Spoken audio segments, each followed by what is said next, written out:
Welcome back. He was a third-place finisher in Season 4 of Last Comic Standing. He's a regular on the Bob and Tom Show, Netflix specials. He's done just about everything. What a weird credit to put in there at the Bob and Tom Show. But hey, we'll go with it. Yeah, it's a big deal, right? Yeah. Chris Porter is at the Jukebox Comedy Club this weekend. How are you, Chris? I've also been on the Steve and Gary Show. I don't even know what that means. You're tall. I am. How tall are you? I'm 6'4", naturally. Why don't you bill yourself as, like, the world's tallest comedian or something? I don't know. I feel like that would be, something that would bring a lot of grandmas to the show. And then they'd show up and ask me if I'd ever played basketball. Gotcha. Have you ever played basketball? Yeah, at some point in my life I have. Not a lot of times was it organized at all. I was more of a football guy. Gotcha. So with all the stuff you've done, these comedy shows and being on Last Comic Standing, what is your, in your own opinion, your big claim to fame? What are you most proud of? I don't know. That I can drink quite a bit and still, no. My biggest claim, I guess, would be the Netflix special Ugly and Angry. That seems to be the kind of the one everyone holds on to. Last Comic Standing was fun, but I don't feel like I got a lot of fans that stuck around after that. I feel like the Last Comic Standing thing, people were more fans of the show. Yeah. And because, there was definitely a period where I was very popular.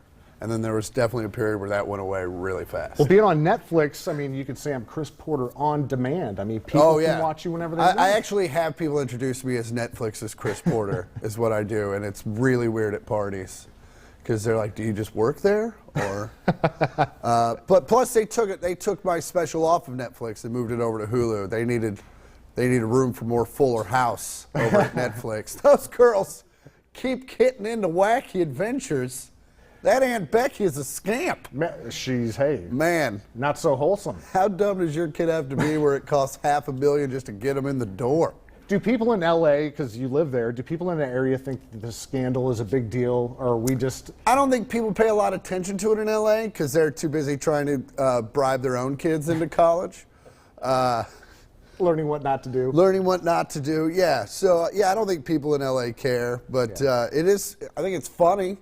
It's definitely a funny thing where you're like, your kid's dumb. I guess that must be the case. I mean, come on. $500,000 to get into It only costs $250 to graduate. Like, if you paid for all of it, you're only $250,000 in. Just, and they needed $500,000 just to get her in the door. Was she gnawing on the desk during the administration? Hey, you just stop chewing on things. I'm trying to get you into college. So. Now, you're from Kansas originally, a suburb of Kansas City. Right outside, yeah. So now that you're in L.A., have you kind of left that period of your life behind you, or do you still have some No, I feel like I'm grasping onto it for dear life, just because L.A.'s so, like, even the food's hipstery. It's like, man, I just want breakfast. I don't want a Radiohead album, Like, you can't get a burger in L.A. anymore. It's never just a burger. Every burger has a story. They're like, oh, our burger comes from a cow that was happily raised by our owner's barber, Jeff, which, of course, is spelled Geoff.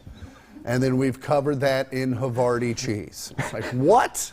I'm like, I just want a burger. Right. I want a burger that came from a cow that was born and raised to be a burger, right? I don't want a cow with hopes and dreams. You don't need the backstory? No, I need a cow that knew the deal. I want a cow that walked by the slaughterhouse every day like, is today my day?